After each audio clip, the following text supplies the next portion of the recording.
Bonjour, de quoi s'agit-il?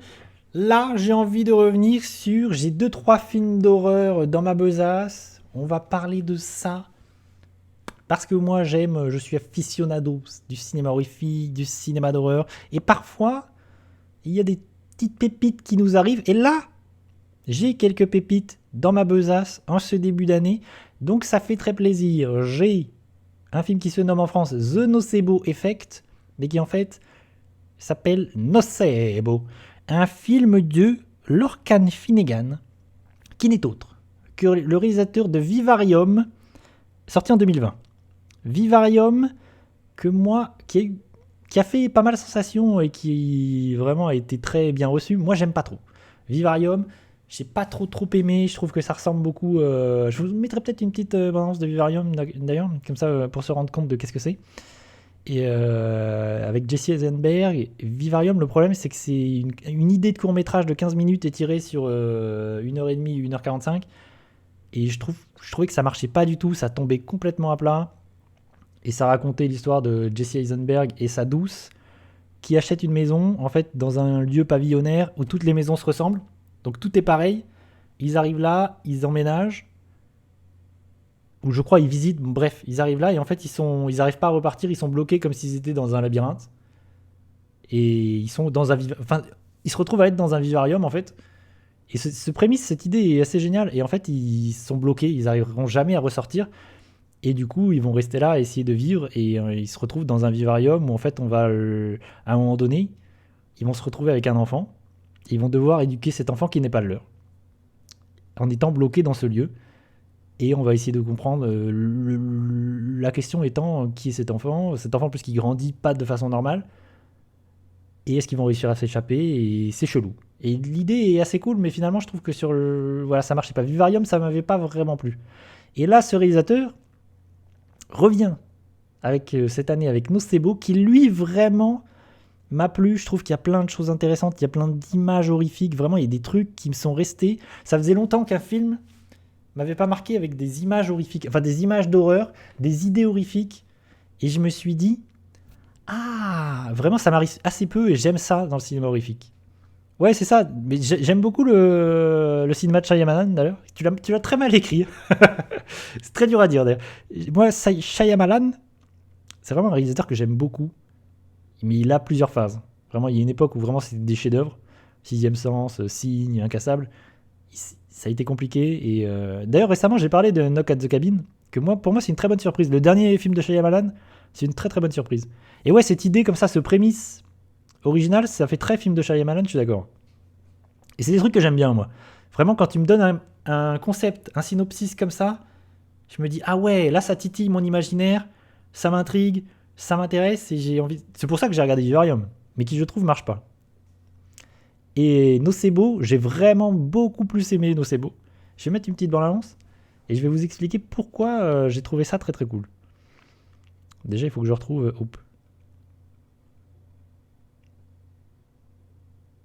Il faut que je retrouve... Et évidemment, je ne vais pas le retrouver. Ah si, c'est là. Par le réalisateur de Vivarium.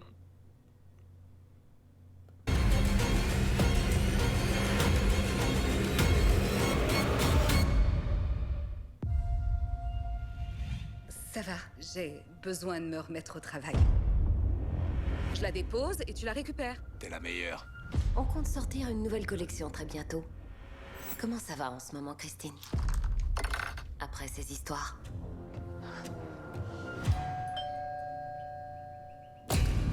Bonjour Christine, Excusez-moi, on se connaît? je suis là pour vous aider.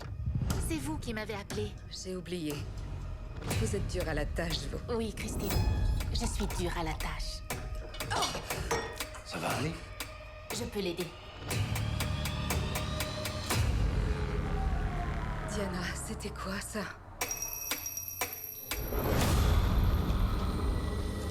Je peux vous aider. Vous devez me faire confiance. Je veux que vous arrêtiez de la manipuler comme vous le faites. Je tremble plus. Cette maison est à moi et j'aime pas la partager avec une vendeuse de poudre soi-disant magique. Vous êtes là. Vous êtes forte. Vous vous sentez bien. Sakaron. Elle Jessica mentit. Pourquoi elle mentirait?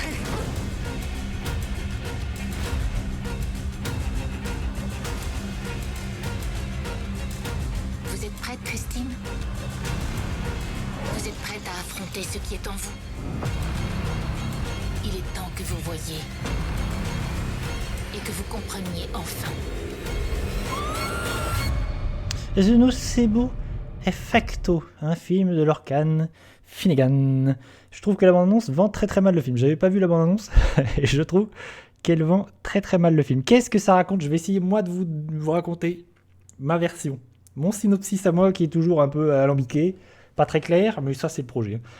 Alors, on va suivre Eva Green, super actrice, moi c'est une actrice que j'adore. Il y a aussi Mark Strong dans le film, on l'a vu dans la bande-annonce.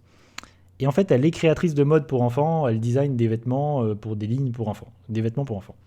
Et tu sens que c'est quelqu'un voilà, qui est un peu imbu d'elle-même, enfin voilà, elle est un peu au top au début du film, elle est là, voilà, elle s'y croit.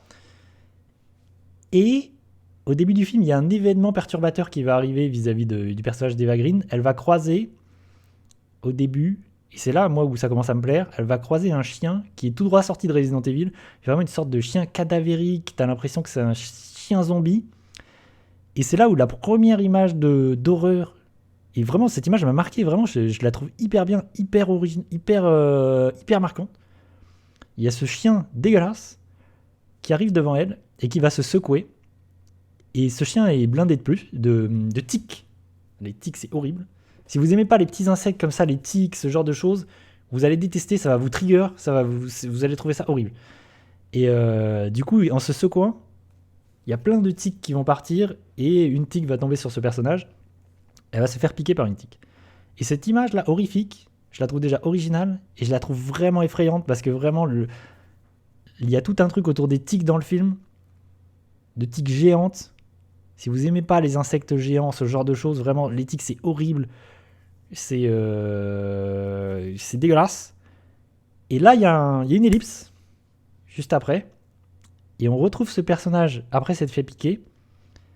On ne sait pas la durée de l'ellipse, mais on la retrouve complètement abattue. On comprend qu'elle est malade. Elle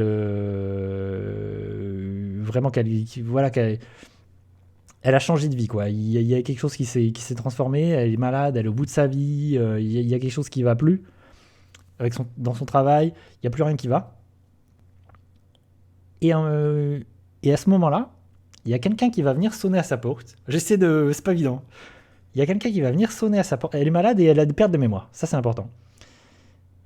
Ça lui crée des pertes de mémoire. Il y a quelqu'un qui va venir sonner à sa porte et lui dire... vous m'avez embauché, je suis là pour vous aider et je vais m'installer chez vous et je vais vous aider. C'est une sorte de nurse, une sorte d'assistante, parce que tu comprends qu'elle a besoin de quelqu'un pour l'aider dans son travail. Et il se trouve qu'elle ne se souvient pas avoir embauché cette personne. Mais comme elle a des pertes de mémoire, elle va se dire ok, c'est que j'ai dû oublier, et elle va la laisser rentrer dans la maison et la laisser s'installer et la laisser vivre avec elle parce qu'elle a une famille, elle a un mari et elle a une fille. Et c'est une personne qui vient des Philippines, je crois. Je crois que c'est ça. Je sais plus, j'ai dû le noter. Ouais, c'est ça. Elle est philippinaise. Bon, bref, elle vient des Philippines.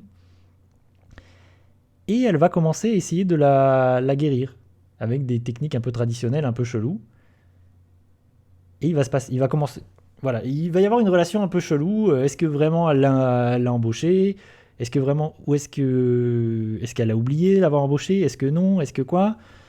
Et avec ce personnage, il va commencer à se passer des trucs chelous. Et c'est là où le film part dans des choses hyper intéressantes. Et on va avoir aussi des flashbacks autour de ce personnage en Philippines, des choses que j'ai vraiment aimées. Il y a des choses très cool autour de ce personnage. Et je veux pas trop en dévoiler, trop en dire. Et c'est assez difficile de parler du film sans trop en dévoiler. Mais il y a vraiment des choses autour de ce personnage, de la nurse qui arrive, qui sont vraiment qui m'ont beaucoup plu parce qu'elle va raconter aussi des histoires. En fait, il y a tout un truc autour du fait que c'est une guérisseuse et qu'elle a hérité d'un pouvoir de guérison et du coup qu'elle va utiliser ce pouvoir de guérison qui se passe de génération en génération, de femme en femme. Et après, c'est au spectateur, de croire ou pas en cette histoire. Est-ce que vraiment elle a des pouvoirs? Est-ce que vraiment elle est guérisseuse? Ou est-ce que vraiment c'est du charlatanisme? Ou est-ce qu'elle se fout de sa gueule? Ou est-ce qu'elle profite de la situation? Il y a tout un truc comme ça où, en même temps que le personnage, tu commences à te poser des questions, il se passe des trucs chelous. Eva Green, le personnage principal, elle a des visions, tu sens qu'elle est malade, elle est pas bien, elle a des visions de tiques géantes, de trucs horribles. Vraiment, il y a des visions d'horreur qui m'avaient... Ça faisait longtemps qu'il n'y avait pas des trucs comme ça, de visions d'horreur qui m'avaient pas autant marqué. Et des trucs que j'avais jamais vus, c'est ça aussi. Il y a des trucs dans le film que j'avais jamais vus. Vraiment des choses comme ça autour du tic, des insectes. Vraiment, le chien galeux, tout ça, c'est des choses que j'avais jamais vues. Et ça, c'est super. Et j'aime beaucoup la fin du film. Contrairement à Vivarium, qui je trouve tombe à l'eau. Je trouve la fin est hyper décevante dans Vivarium. Là, je trouve la fin, elle est hyper bien. Il y a tout un truc à un moment donné, tout s'imbrique, toutes les pièces du puzzle vont s'imbriquer. Et je trouve que la façon d'avoir écrit... l'écriture du film est assez maligne. Et du coup, pour moi, c'est très positif. Vraiment, c'est une très très bonne surprise que ce Nocebo. J'étais curieux, mais comme j'avais pas beaucoup aimé Vivarium, je m'attendais à rien. Mais en vrai, c'est une super surprise. Je recommande si vous aimez ce genre de film d'horreur. Il faut pas avoir peur des insectes, des insectes géants, ce genre de truc. Je l'ai pas dit, mais Eva Green, elle est super d'ailleurs. Vraiment, Eva Green, elle est très très bien dans le film. Mark Strong, il a un petit rôle. Et la personne qui est la nurse, l'assistante qui arrive, vraiment, elle aussi, elle est assez intéressante, assez flippante. Et ça marche parfaitement bien. Je vais mettre, je pense, une petite bande-annonce de Vivarium. Parce que j'en ai pas mal parlé et hop, peut-être ça va vous donner envie. Et mine de rien, la promotion joue beaucoup sur le fait que ce soit le réalisateur de Vivarium. Je pense que Vivarium a pas mal marché et a pas mal fait parler de lui. Vivarium. Bon, l'annonce. Hop. Je vous trouve ça. Hop. D'accord, nous y voilà. Bienvenue à Yonder, un projet de lotissement fantastique. Le numéro 9 n'est pas qu'une première maison, c'est une maison pour toute une vie. Vous avez des enfants? Non. C'est pas exactement ce qu'on cherche. Encore le numéro 9. On tourne en rond ou quoi? On dirait qu'on est... Tu veux que je prenne le Prends quelle volant? rue? Décide-toi si tu penses que c'est par là. Celle-là, Y a ça te pas va? que nous qu'on devrait prendre à Non, gauche. je tourne pas encore à gauche. Si Dis-moi je simplement pense qu'on quelle rue devrait je dois prendre.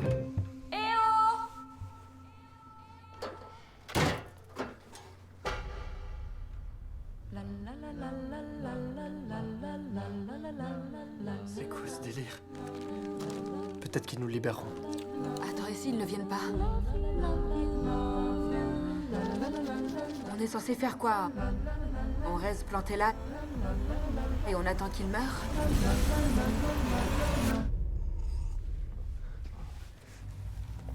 Ah bon. C'est un garçon. Give a little time for the child within you. Don't be afraid to be young and free. Run to the locks and throw away the keys and Tout ce qu'on voulait, and run you. c'était une maison.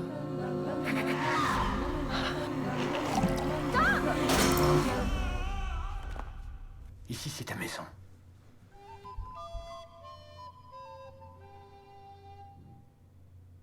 Pour le coup, ça donne très envie. Le trailer de Vivarium marche vraiment bien. Voilà, mais je vous conseille aussi Vivarium, hein, je pense. Ouais, mais tu vois... ouais, je comprends. Mais le concept de Vivarium est hyper fort, je trouve. Mais je trouve que son concept est plus fort que ce qu'il n'est réellement. Pour moi, c'était un court-métrage de 15 minutes et on s'emmerde. Vivarium, on s'emmerde très vite. Moi, je trouve que je me suis pas mal ennuyé et la fin tombe à plat. Mais c'est dommage parce que le concept est très très fort. Mais je vous invite à regarder les deux de toute façon. Vivarium, ça reste un film intéressant. Ça reste un film intéressant et curieux. Et moi, je vais continuer à suivre ce réalisateur qui vraiment propose des choses... des idées originales. Ah! Alors là, je continue dans le cinéma horrifique parce que j'ai vu Infinity Pool. De quoi, qu'est-ce que c'est? L'affiche, elle est très jolie. J'aime beaucoup cette affiche un peu chelou, mystique, glauque. Ouais, c'est ça, déjà. Ouais, c'est Jesse Eisenberg. C'est pour ça aussi que le film a fait parler de lui, parce qu'il y a Jesse Eisenberg à l'affiche. qui est un acteur que j'aime bien. Vraiment, c'est aussi un mec, et c'est un mec qui, du coup, aussi aujourd'hui, prend des rôles un peu. Essaie de faire vivre ses petits films. Parce que lui, à l'affiche de ce genre de film, ça permet à ces films d'exister, et ça, c'est cool. Infinity Pool, qu'est-ce que c'est ? C'est le nouveau film de Brandon Cronenberg, le fils de David Cronenberg, qui lui-même est devenu réalisateur. Voilà, on ne présente plus David Cronenberg. Moi, c'est un réalisateur que j'aime énormément. Voilà, La Mouche et j'en passe, évidemment. Énormément de History of Violence, Les Crimes du futur récemment, des chefs-d'œuvre. Et son fils est devenu réalisateur. Et en 2013, il a réalisé Antiviral. En 2021, il a réalisé Possessor. Et cette année sort Infinity Pool. Moi, j'avais vu Possessor, son précédent film, et ça m'avait pas mal marqué, vraiment, j'avais trouvé ça vraiment cool. J'ai pas vu Antiviral, mais Possessor, c'était vraiment très très cool. Et du coup, je me suis dit, ah ouais, il va falloir vraiment que je le suive. Il propose autre chose en plus, vraiment. C'est pas que un fils d'eux, c'est vraiment quelqu'un qui a un vrai univers et qui propose vraiment des choses intéressantes. Et ce Infinity Pool m'a vraiment plu. J'ai beaucoup aimé Infinity Pool, mais encore une fois, c'est un film d'horreur étrange, c'est pas pour tout le monde, c'est un film glauque, avec une ambiance pesante. Je vais mettre une bande-annonce, si j'en trouve une évidemment. Infinity Pool trailer. Infinity Pool. Alors évidemment, il n'y a que des trailers qui durent beaucoup trop longtemps. Bon, je vais peut-être pas le mettre en entier. Je vous mets un petit bout du trailer, mais je sais pas si je vais laisser en entier parce qu'apparemment c'est long. I don't understand why we're doing this. We barely know these people. It's one day. Let's mix things up a bit. You're just happy you found your fan club. I've been waiting 6 years for your second book. Is it coming out soon? I'm working on it. What do you do for money then? You married rich. I actually came here looking for inspiration.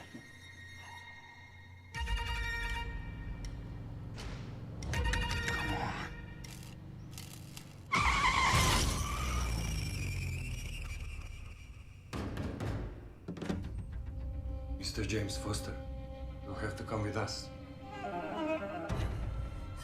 Here, the punishment for any crime committed is death. What did you say? But for a significant sum, we'll build a double to send in for your execution. Double.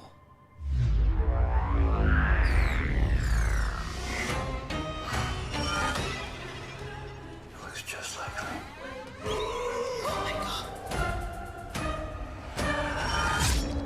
Maybe think of it as a gift. It's like a new skin working into place. Je vais pas en montrer plus parce que je trouve que ça en montre déjà beaucoup sur le film. Qu'est-ce que ça raconte Infinity Pool ? On va suivre déjà Alexander Skarsgård et Mia Goth, qui sont des acteurs que j'aime beaucoup. Mia Goth, elle est vraiment extraordinaire, je trouve, dans le film, elle est vraiment exceptionnelle. Et il y a un acteur français, Jalil Lespire. Il est là, il est dans le film, il est super d'ailleurs, parce qu'il a une étrangeté, du coup ça fonctionne de ouf. En fait, on va suivre un couple de personnes qui viennent en vacances. Il y a un homme on comprend que c'est un romancier qui est en quête d'inspiration, le classique, un romancier qui va s'isoler pour retrouver l'inspiration. Et tous les deux, ils viennent dans une sorte d'hôtel de luxe, dans un pays qui est un pays imaginaire. Et en fait, c'est des riches, du coup, dans un pays qui semble être pauvre, et dans un hôtel de luxe. Et ils n'ont pas le droit de sortir de l'enceinte de l'hôtel, parce que s'ils sortent, c'est dangereux, c'est un pays où c'est dangereux pour eux. Il se trouve que ce couple, avec d'autres personnes qui vont les emmener avec eux, vont quitter l'enceinte de l'hôtel, vont se retrouver à l'extérieur, et en rentrant de leur petite escapade nocturne, ils vont percuter quelqu'un, un autochtone, et ils vont le tuer. Alors, c'est le romancier, c'est le personnage principal, c'est le mari qui était au volant, Donc c'est lui qui est accusé de meurtre. Et dans ce pays, il y a la peine de mort. Donc il est accusé de meurtre et il va subir, on va lui dire, ben voilà, tu vas être exécuté. Tu vas être exécuté très rapidement. Il se trouve que dans ce pays chelou, il y a une tradition chelou, et ça, là il y a une idée de science-fiction que je trouve assez géniale et qui est assez maligne et du coup intéressante. C'est que c'est quelqu'un de riche, et du coup ces personnes riches qui viennent, ces étrangers, il y a un moyen de se défausser de cette exécution. C'est qu'en fait ils ont c'est compliqué à expliquer, mais je vais essayer. Ils ont une technologie pour créer un double de la personne. Donc ce qui va se passer, c'est qu'ils vont créer un double de la personne à exécuter. Ils vont exécuter un double parfait, hein. Ça va être son... Voilà, c'est genre un jumeau. Il y a une sorte de... Voilà, il y a une scène chelou où, hop, ils vont créer un double de cette personne. Et ils vont l'exécuter, et l'original va devoir regarder l'exécution de soi-même, de son double, qui va être exécuté par un parent proche de la victime. Voilà. Et de là découle une idée assez brillante de: est-ce qu'ils ont tué le double? Est-ce qu'ils ont tué l'original? Est-ce que je suis un original? Est-ce que je suis un double? Qu'est-ce qui se passe? C'est quoi ce pays chelou? Pourquoi est-ce qu'ils ont cette capacité de dédoubler les gens?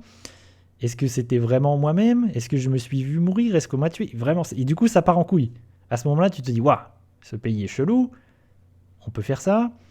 Le personnage perd les pédales. Le personnage est en train de devenir complètement cinglé. Et il est emmené dans une sorte de... Rien que ça. J'ai vu le film en sachant pas qu'il y avait cette histoire de science-fiction. Et je trouve ça assez génial. Et ça va assez loin là-dedans. Et tu perds pied un peu avec le personnage. Et dès le début du film, c'est très oppressant.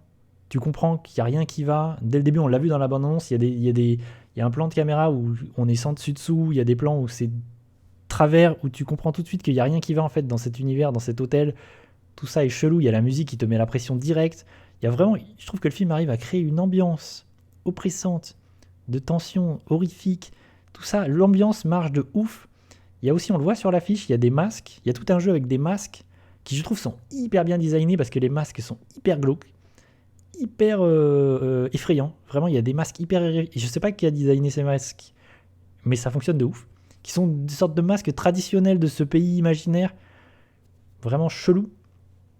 Et il y a tout un aspect avec les masques là-dessus, avec les doubles, avec le jeu sur les doubles, sur la réflexion de est-ce que je suis l'original, est-ce que je suis un double, est-ce qu'on m'a tué, est-ce qu'on m'a pas tué, machin.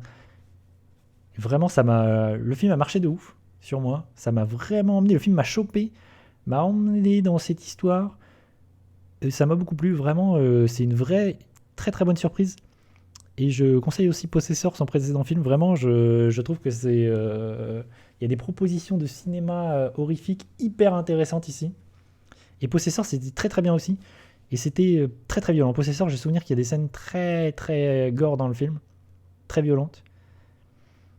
Et dans Infinity Pool, il y a aussi des scènes... vraiment, il y a des scènes d'hallucination. Il y a des scènes vraiment de... psychédélique, il y a une scène d'amour et en même temps d'hallucination, on voit des choses et tout. Vraiment, c'est hyper cool. Ça marche très très bien. Il y a plein de choses qui fonctionnent comme ça. Le film m'a embarqué du début à la fin. Je ne peux que... Lui, je le conseille, mais il faut savoir à quoi s'attendre. Il faut aimer, encore une fois, ce genre de cinéma. Mais si vous aimez le cinéma horrifique, je conseille Infinity Pool de Brandon Cronenberg, fils de David Cronenberg. J'ai un troisième film d'horreur dans ma besace. Alors on est sur complètement autre chose. Il s'agit de The Lake, qui là est un film thaïlandais, une sorte de film de kaiju. C'est beaucoup moins bien. Là, je finis avec le moins intéressant des trois. Mais c'est quand même un film que j'ai pas mal apprécié, que j'ai pas mal pris plaisir, même s'il est plein de problèmes et de défauts. Parce que j'aime bien les films de monstres. Ça, c'est un truc, c'est que j'aime beaucoup les films de monstres. Tu me mets des monstres dans ton film, des créatures, des bestioles. Moi, je suis content. Moi, ça, je pense, c'est beaucoup parce que j'ai vu Godzilla quand j'étais plus jeune. Ouais, l'affiche, je pense, c'est beaucoup l'affiche qui m'a donné envie. Le film est moins bien que l'affiche, je pense. Et j'ai vu Godzilla à l'époque au cinéma, le film de Roland Emmerich. D'ailleurs, il y a beaucoup de Godzilla dans ce film. On va voir qu'il y a beaucoup... C'est vraiment une sorte de melting pot de plein d'influences. C'est un film thaïlandais et qui a toutes ces influences-là. Vraiment, que ce soit The Host de Bong Joon-ho, Godzilla de Roland Emmerich, parce que vraiment, il y a tout un design très lézardien, très lézard de la créature. Lake Placid, le film de crocodile, c'est vraiment tout ça mélangé dans un petit film thaïlandais. Et c'est un film de, je vais le dire quand même, Lee Tong-ham. Voilà. Et je vais mettre une petite bande-annonce. Voilà. Et si vous aimez ce genre de film, vraiment, moi je conseille parce que le film est rigolo.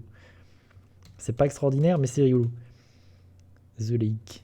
Par contre, il faut que je trouve une bande-annonce. Ça, c'est bon, j'ai trouvé une bande-annonce. Et le design de la créature est plutôt cool. C'est une sorte. Le design de la créature, c'est vraiment un mélange entre le Godzilla de Roland Emmerich et la créature aquatique de The Host, pour ceux qui ont vu. Vraiment, dans The Host, c'est une sorte de batracien géant. C'est chelou. Et là, il y a une espèce de mélange. The Lake.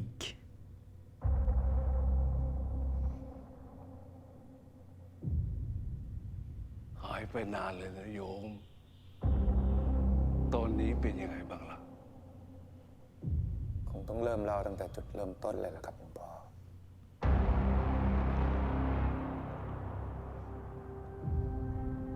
บอกอาตมา แล้วทำไมตอนนี้มันต่างกันยังไง มันกำลังจะกลับมา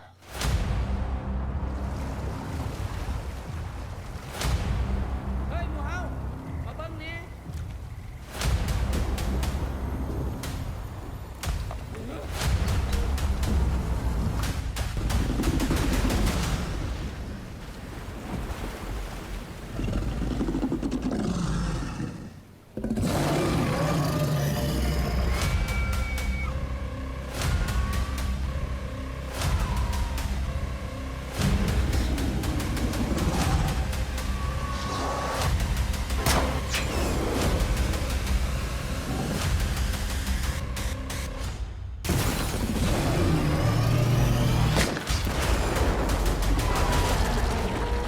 The Lake.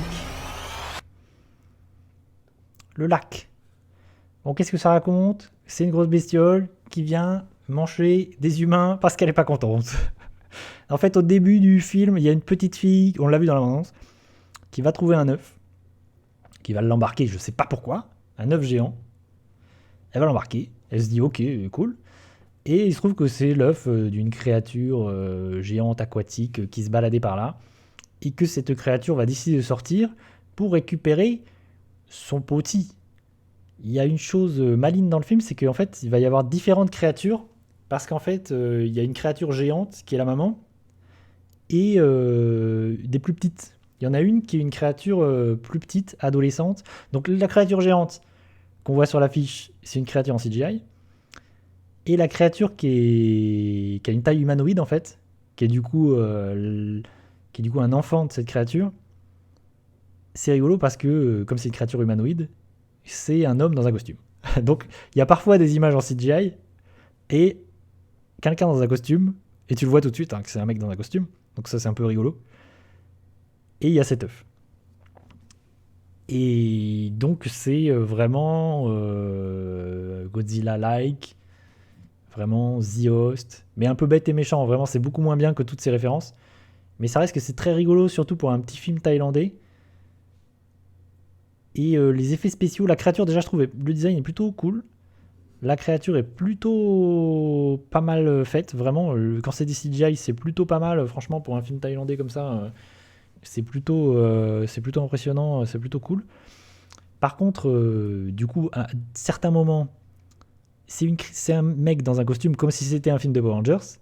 Donc à ce moment-là, comme ils se doutent bien que c'est un peu ridicule et que c'est pas ouf, le réalisateur, il a décidé à ce moment-là, pour faire en sorte que du coup on voit pas trop que c'est un peu ridicule et que c'est un mec dans un costume, c'est mise en scène à l'arrache. Dans ces moments-là, c'est mise en scène cutée à l'infini, ça bouge, c'est n'importe quoi, tu sens qu'il essaie de cacher la misère. C'est un peu foutraque, c'est un peu le bordel. Mais par contre, quand c'est vraiment des CGI et tout, c'est plutôt impressionnant. Il y a des scènes plutôt cool, moi, que j'aime bien, qui font un peu cinématique PlayStation. Mais j'aime bien cette idée de cinématique PlayStation. Ça me plaît bien. Oh, d'accord, Steel. Bonjour. À bientôt. Et je trouve qu'il y a des qualités. Le film est amusant. C'est un peu nanardesque.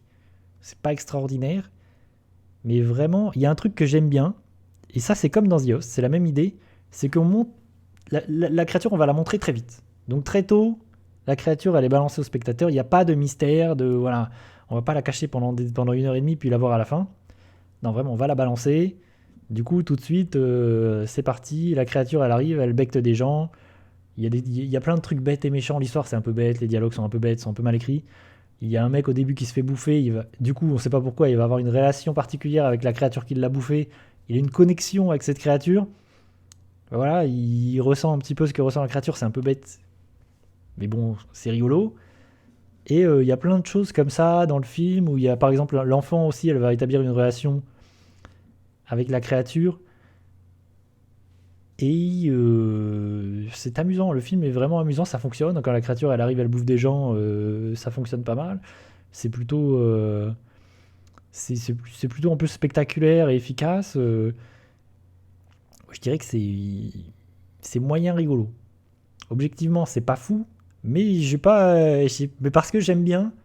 J'ai pas regardé avec des plaisirs, mais parce que j'aime bien ce genre de film un peu foutraque, un peu nanardesque, mais qui envoie quand même ce qu'il faut quand il faut. Donc, pour moi, c'est positif. J'ai plutôt kiffé. Et si vous aimez ce genre de film, évidemment, The Host, chef-d'œuvre de Bong Joon-ho, c'est quand même 1000 fois mieux. Et pour le coup, The Host, c'est un grand film. Et voilà, j'aime beaucoup regarder. Ça, c'est encore une fois, c'est le cinéma thaïlandais, vietnamien. Vraiment, c'est toujours intéressant de s'intéresser à ce genre de cinéma qui est assez peu mis en avant.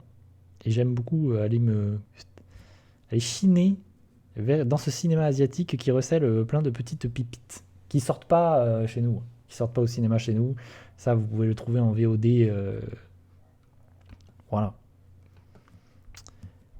Mais pas au cinéma, malheureusement. Voici ce qui met un terme à ce petit interlude, enfin à ce petit combo cinéma horrifique. Mes petites surprises, mes petites découvertes de ce début d'année en ce qui concerne le cinéma horrifique. J'espère que peut-être je vous ai donné envie de regarder 2-3 choses. Voilà, si jamais je vous ai donné envie et si jamais vous voulez regarder, n'hésitez pas à venir me dire ce que vous en avez pensé en commentaire ou sur le Discord, bien évidemment.